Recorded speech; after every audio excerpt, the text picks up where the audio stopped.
Hey guys, what's going on? This is your host. Okay, it's recording. Wait, is it really? Yes, it is. Okay, this is your host, ClickClox01. I'm bringing you another deck profile. And this time it's Yosenju's. And these guys, holy shit, they are hella good. Let me show you real quickly what the deck looks like. Just real quickly. This is essentially the deck. Excuse me. The Yosenju's had some support sometime back in Cross Souls, and they got this guy Oyum. So you remember him from the anime if you watch the anime. And they did get like Dizzy and Wind and Yosen Whirlwind, but those cards really, in my opinion, suck. So these are the only two guys that I use: two Kodamas and two Oyums. The rest are all previously they were out and everything. Only one of the hard hitting. This is your trump card, I suppose. It's not necessarily the way that you win, but it's your trump card. So if you can get this guy out on a regular basis, because your pendulum scales are set, this guy will do some work. But I run three of the normal kamas, 1, 2, and 3. Kamanitachi. Yeah, it does actually say. Oh no, this one is Kamamitachi. So this one is Kamanitachi? No? Kamamitachi. Oh, this one's Kamanitachi. Okay, that's what I thought. Kamanitachi, Kamaitachi, and Kamamitachi. Anyway, I don't know why I said that. Okay, and then this is your left and this is your right. These are your pendulums. So I'll go a little bit into the whole purpose of this. This guy can only be pendulum summoned if he's being special summoned, and he can return 2 cards anywhere on the field back to the hand. So he's really good when you can pendulum summon him. This guy is sort of like a Swift Scarecrow. You ditch one of your useless pendulum monsters, or if you have to, one of your other kamas, to special summon him, and he can keep copying the attack and defense of the monster that attacks him. And if he somehow is actually able to be destroyed by battle, then you can add a Yosenju card from your deck to your hand. It's really good. This guy allows you to attack directly for half the amount of his current attack. Which usually is, even if there's a 3,000 defense monster, you will then be able to pull off Kamamitachi's effect, where you can search for a Yosenju card. Kamaitachi went up in price actually because of his ability to send one face-up card on your opponent's side of the field back to their hand. But the main thing that's great about these is if you summon him, you can summon another Yosenju monster from your hand that has a different name. So if you have 2 of this guy and 1 of this guy, you could summon 1 of him, 1 of him, 1 of him. And, you know, stuff like that. But this guy's your searcher. These guys are your pendulum monsters. This guy becomes a scale 11. You can activate his effect if this dude's in the other zone. So this guy is pretty good. The left, because if one of your Yosenju monsters were to be destroyed by battle or card effect, you can destroy him instead. This guy is good because of the Training Grounds. You can tribute him to add 3 counters to it. Training Grounds is good because you can add Yosenjus from your deck or graveyard, Yosenju cards from your deck or graveyard to your hand. So if the counter trap's already in the grave, add it back to your hand.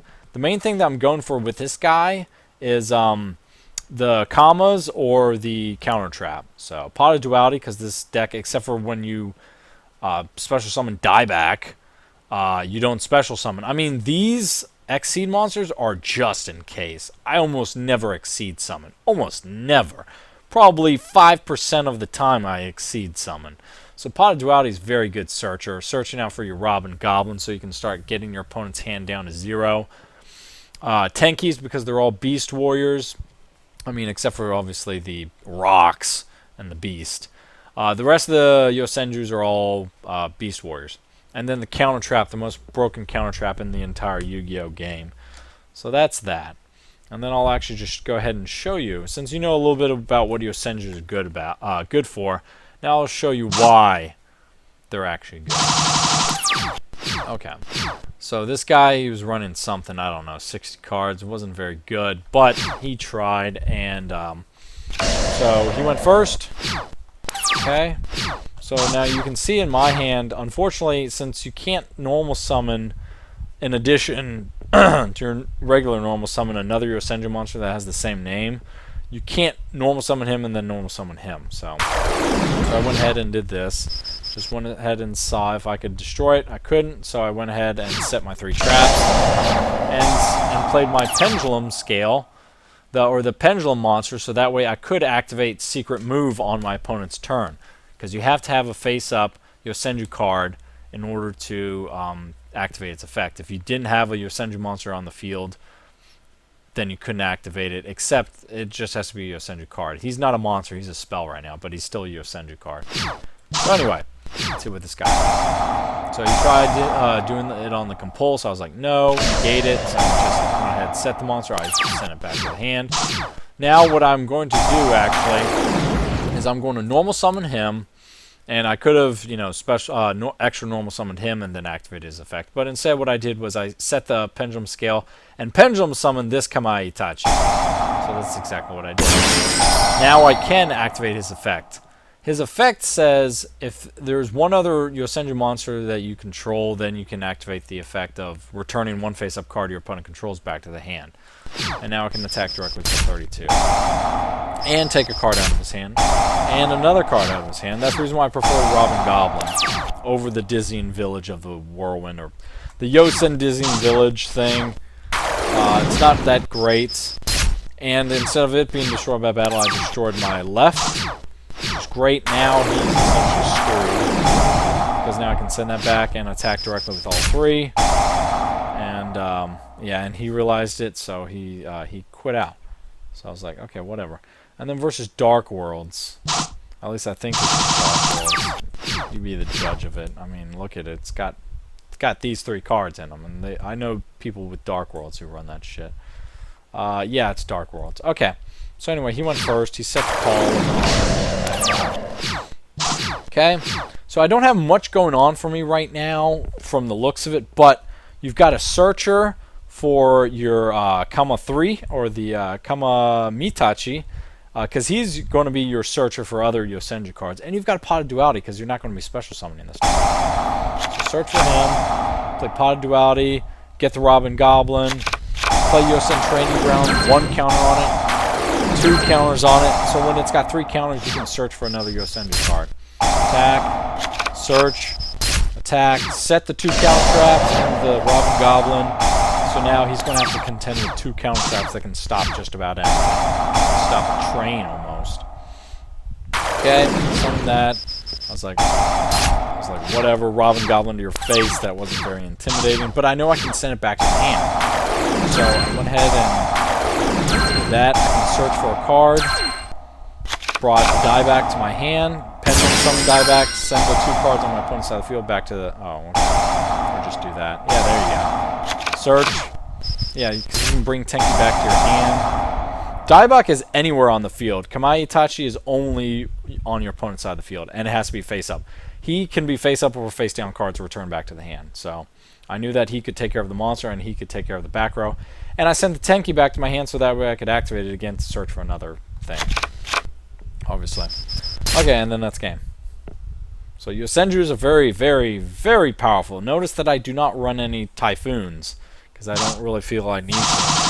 Never really felt that I needed to. So anyway, 1 Tenki can be activated per turn. So I was like, okay, I'll go for the training ground. So that's 1 counter on the training grounds. And he plays Super Heavy Samurai, or Steadfast, whatever the hell they call it. Go ahead and normal summon him, extra normal summon him, activate his effect, put 3 on it, and activate the effect to search. So now I can search for, what did I search for? Okay, I searched for Kamae Itachi so that way I could send that back to hand.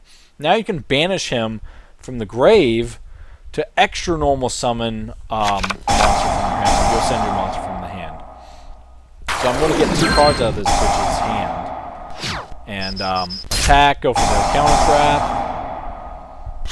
Oh no, I went for a pendulum monster because I wouldn't be able to activate the counter trap on my opponent. Whatever. Okay, comes back to my hand. Very nice. Alright, he summons that. Is that it? I could go for the other pendulum. Did I? Yes, I did. And now I can pendulum summon Daibak. Send back the Tenki and the monster. Okay, and normal summon. Extra normal summon. Extra normal summon. Of course, this guy should realize by now he's dead. Go for the secret move. There you go. That way I can block anything. And that's game. Yeah, Steadfast Samurai, or whatever the hell they're called. Super Heavy Samurai. Not very good. And then against Harpies. So I forgot about Guardian. That thing is a thing. So if you have no monsters in the grave, you can straight up special summon it. So I don't run it. So you can tell right now. Alright, those are the 3 cards that I searched for. I went for the Pendulum because in order to activate Secret Move on my opponent's turn, I have to have a Pendulum monster. And while I could search for it with this, I was like, yeah, whatever. I've got 3. I'll have 6 counters on Yosenju's training ground. So, 1, 2, 3. So it's got 3 counters plus the 3 counters that I just put on it for attributing him. Now it's got 6. Now I can search again for another monster or something. Okay, now I can banish the Kodama so that way I can extra summon. Because as you can see, both of these monsters are stronger than all 3 of mine, so in order to activate his effect to search, I need to be able to attack directly, because you have to inflict damage with the Yosenju monster. So I can do exactly that with Kama 2. And then send that back. Send the one that can be normal summoned back to the hand, because obviously he or she could just straight up special summon Guardian Yatos. But now I've got 2 counter traps on the field. Let's see them contend with that shit. Excuse me. Oh yeah, and another great thing. Dark Hole is like non-existent against this deck, because really. Okay, what am I going for? Okay, send it back to the hand. Attack with all 3. Go for the other Pendulum. That way I can special summon Daibak in main phase 2. Which is nice because it'll add another Yosenju counter to the training grounds. Plus I can send back, you know, not that it's important to send back the back row at this point, but it doesn't matter. Okay, and my turn everything comes back. So just make sure that you've got the right number of cards that you won't have to discard at the end phase. Okay, Elegant Egotist, don't fucking think so.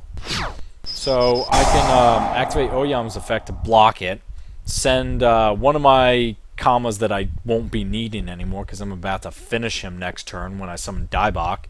And just block. So when he attacks, copy the attack and defense, copy the attack and defense. I mean, what are you going to do? People get very frustrated sometimes with that. Okay, special summon, put them back. Okay, go for that. Summon.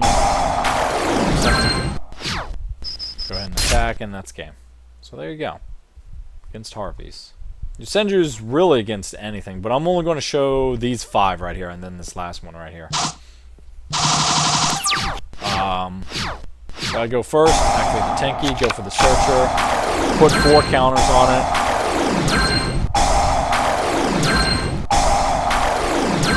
Activate his effect. There you go. And my turn. Alright, so I've got what, 4 counters on here? Yeah, so I've got 4 counters. So as soon as my turn comes around again, I can search for something. I don't know what I want to search for. But then I can go ahead and start normal summoning again. Okay, so he attacked me for 1900, which he did. Okay. Normal summon. Oh no, not a breakthrough skill, so it negates the effect, so I would not be able to use his effect to extra normal summon these guys like I would normally. But I've got this guy that can allow me to extra normal summon, so that's exactly what I'll do. So normal summon. Normal summon. Normal summon. Normal summon. Activate that Kama Itachi, send it back to the hand, and that's game. Obviously. With their beefed up attack, yeah, that is game. So that would have been an OTK if the guy hadn't been a faggot and stayed in. So anyway, that's pretty much it. I'll give you one last look at the deck. If for some reason you want to try out Yosenju's, they're very good, I must admit. Especially with Utopia the Lightning as a just in case. And then, of course, because they can easily make 3 level 4s on the field. Masquerade, in case if you're going against a guy that's running Battle Faders, Swift Scarecrows. Annoying ass shit. Dark Rebellion Dragon for the extra hit. Papal Operative for the Marshmallow, because they're all wind monsters. You could run a Lightning Chidori, which is a very good card, but it's $25, and I made this deck for my friend to run in real life, and he's strapped on cash. Castel and Dark Rebellion Dragon are expensive, but they're coming out in the tin in September, so you can just buy them. And then Gaga Cowboy, because in main phase 2 you can inflict an extra 800 for the finishing blow. So that's it. Hopefully you enjoy that. I will talk to y'all in the future. See ya.